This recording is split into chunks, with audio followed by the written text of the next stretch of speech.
Kita tadi sampai ke H rata-rata. H ini tinggi gelombang rata-rata. Berapa tinggi maksimalnya? Kalau kita lihat dari data, berapa maksimalnya? Adalah 4. Gelombang periodenya 5. H paling kecilnya adalah 0,5. Periodenya berapa? 2. Oke, kurang lebih seperti itu.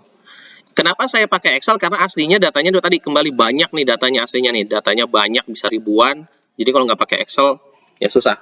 Dan jangan diharapkan teman-teman mengerti prinsip ini karena nanti ya mungkin akan coba ada kuis atau ujian yang disuruh menghitung H sepertiga ini, significant wave height-nya. Oke? Semoga dimengerti. Kalau ada pertanyaan silahkan tuliskan di grup, ntar insya Allah saya jawab. Oke, sip. Kita lanjut. Setelah kita menghitung significant wave height, kita lanjut. Oke.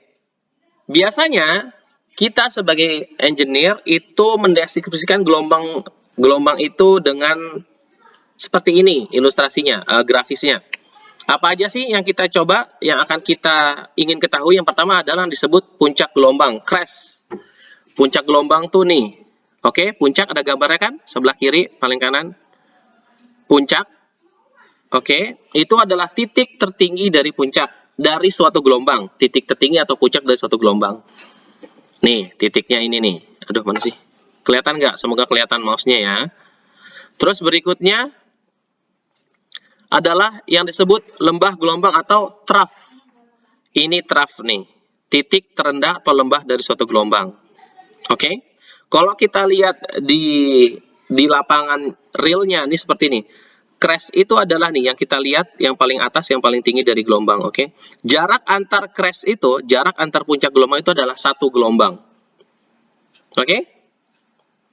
Terus berikutnya, yang kita punya yang namanya periode gelombang. Periode gelombang itu adalah waktu yang dibutuhkan puncak gelombang untuk kembali pada titik semula. Titik ini nih, dari puncak, kan dia jalan. Gelombangnya misalnya titik ini ya, dia jalan dari jalan terus kembali ke titik yang sama. Waktu yang diperlukan untuk menempuh itu adalah disebut periode gelombang. Terus berikutnya tinggi gelombang. Tinggi gelombang adalah jarak vertikal antara puncak dengan lembah. Oke? Gampang. Panjang gelombang itu adalah jarak horizontal antara dua puncak gelombang. Tadi nih yang saya kasih lihat di sini sebelah kanan, yang dia kalau di realnya seperti ini. Crash, antar crash itu disebut satu panjang gelombang. Nanti ada lagi yang teman-teman kalau di persamaan matematikanya tuh ada yang disebut amplitude gelombang. Apa sih amplitude gelombang? Amplitude gelombang itu adalah tinggi gelombang dibagi 2. Oke. Terus kita lihat ada Z. Z itu biasanya adalah tinggi permukaan air. Kalau dia di bawah nih, dilihat dia di dasar, Z sama dengan min D. Berarti dia dasar laut. D itu sama dengan depth, kedalaman laut. Terus teman-teman ada ngelihat nih yang namanya yang kayak N, tapi di sini kalau di sini nih yang kayak N, itu disebutnya bahasa Yunani, huruf Yunani eta panggilannya. Eta itu adalah persamaan muka gelombang. Jadi turun naiknya si permukaan air itu didefinisikan dengan suatu fungsi namanya persamaan muka gelombang. Kita nggak akan terlampau jauh, cuma ini perkenalan aja. Terus teman-teman kita ngelihat ada namanya C. C ini adalah celerity atau kecepatan gelombang, yaitu kecepatan gelombang, arah kecepatan gelombang ketika dia berjalan. Oke? Biasanya didefinisikan sebagai L per T. Cuma nanti kita di sini dulu. Cuma kita disebut celerity adalah kecepatan gelombang. Kita lanjut. Nah, ketika gelombang berjalan dari lautan lepas menuju ke pantai, maka biasanya nanti kita bagi-bagi tuh daerahnya menjadi region-region. Oke? Apa aja sih? Kalau misalnya ini adalah pantai kita nih, sebelah kanan, lihat gambar 212, definisi daerah pantai untuk Kepulauan Rekayasa Pantai. Maka daerah itu biasanya dibagi-bagi nih.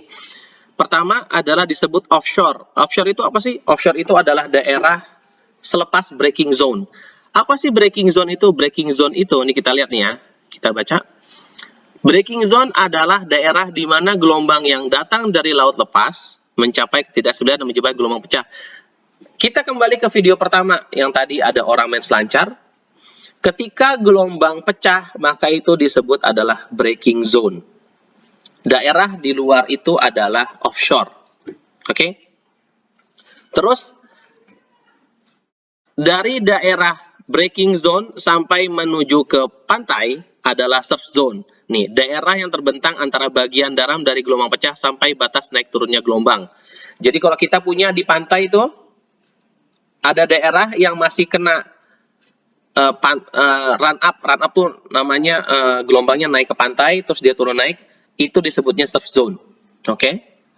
Terus ada lagi yang disebut coast, ada pantai daratannya yang masih terpengaruh sama air laut secara langsung. Oke? Ada yang disebut foreshore, tapi foreshore ini jarang kita pakai sih. Kurang lebih ini, sehingga kita tahu, oh berarti ada, ketika orang berbicara breaking zone, coastal, offshore, diharapkan teman-teman udah nggak. Sip. Kita akan masuk ke sini berikutnya, yaitu gelombang kita tuh bisa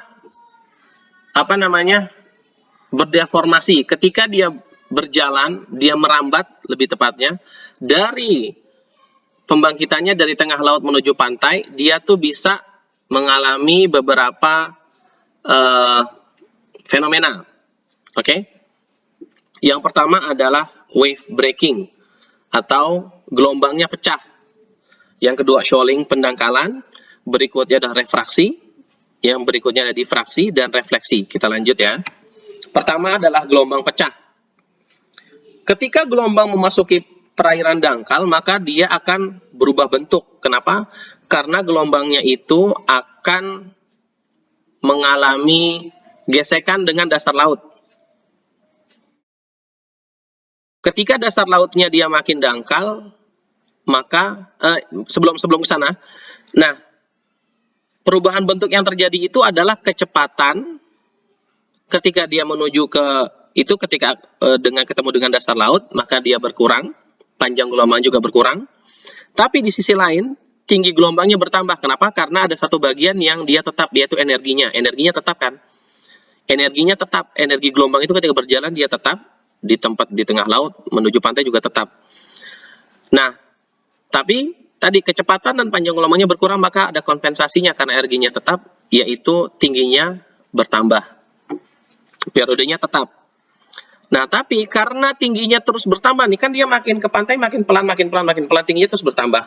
Ada satu waktu yang dia puncak-puncak gelombangnya bertambah runcing, makin tinggi, dan pada saat itu udah saking tingginya dia tidak stabil sehingga si gelombangnya pecah.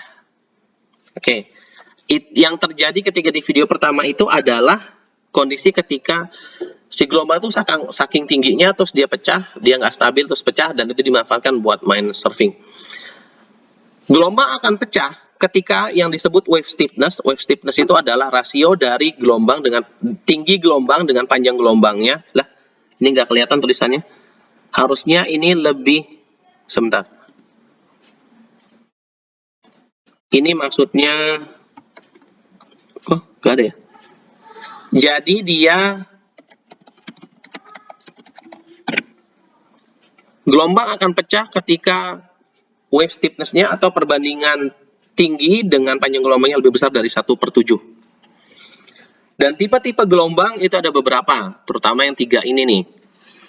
Sebenarnya ada keempatnya, collapsing, tapi jarang kelihatan, bukan jarang kelihatan.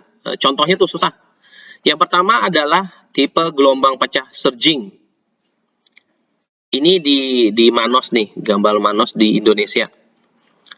Biasanya dia terjadi di pantai yang curam, surging, atau itu. Yang kedua berikutnya plunging. Biasanya slope pantainya itu moderat, nggak terlampau curam, nggak terlampau landai. Spilling biasanya kalau terjadi di slope pantainya itu landai. Oke? Surging tuh dia seperti rolling, plunging tuh langsung jatuh, jebur gitu. Ya kayak tadi, di yang pertama, video pertama itu adalah plunging. Berikutnya ada spilling, ya dia jalan seperti itu. Kalau teman-teman pantainya landai, biasanya spilling.